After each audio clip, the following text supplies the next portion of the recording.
Feliz orgullo para celebralo e quitedes unhas recomendacións de libros con personaxes queer ou con temática queer así en xeral. Aviso que hai algúns libros que non vou mencionar porque xa están no meu sor de recomendacións de libros para San Valentín. O primeiro é It Drives Me Crazy de Kelly Kindle. Basicamente a protagonista quere como vingarse a súa exnoiva, producirlle celos ou así, iniciando unha relación falsa coa moza máis popular do instituto. E así son moi jojos de estilo iso de rom-com dos 2000, pero ao mesmo tempo fala bastante sobre pois autoestima, a presión social, homofobia e outros temas. A mí lembro bastante a Laura Dean Keeps Breaking Up With Me, pero tipo este é moito máis, pois iso, ten máis humor e ten máis como, é bastante máis lixeiro en relación a como trata a súa temática que outro, que tamén gostei moito da banda deseñada. E en cuestión de representación as das protas son lesbianas. Seguindo cun rollo contemporáneo, temos Everything Leads to You de Nina LaCour. En resumo, a protagonista Emi traballa dentro de sets de filme, é dicir, é a persoa que se encarga da decoración, non? Da escenografía, e acaba descubrindo coa súa amiga unha carta que pertencía a unha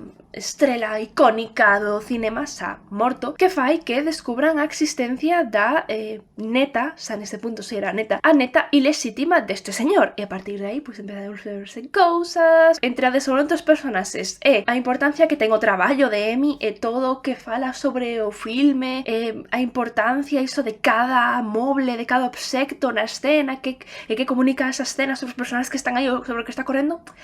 Chef Kiss. Tamén, se me lembro ben, as protagonistas son lesbianas. Obviamente tamén temos que mencionar unha recomendación en galego, non? Temos saga, triloxía, non teño moi claro cantos libros van ser, de Arquivos Malvís, de Adrián Gómez Ramos, sendo o primeiro libro Cando sangren os lobos. Este máis rollo como fantasía urbana, porque corre en Santiago, existen criaturas sobrenaturales, o protagonista é un inspector que é un lobisome, e basicamente pois hai un asasinato e parece ser que ten orixe sobrenatural tamén outro lobisome por aí mordendo un pouco a xente, e Fernán, o inspector de policía, pois ten que descubrir pois que é o que está pasando, exactamente un pouco reconectar co mundo sobrenatural en xeral, porque el non é que estea moi orgulloso diso. A cuestión é que ten un irmán que se chama Sandre, que sí que non é un lobisome, pero está moi interesado en todo o que o paranormal, sobrenatural, que ten unha relación con Brogan, que é fillo como da bruxa que como que medio guía ou axuda os protagonistas para resolver o caso en xeral de cousas sobrenaturais. Xandre é gay e Brogan é bisexual, e aínda que no primeiro libro a súa relación non ten tanta importancia, pode como que ser un pouco rápida de vais, no segundo libro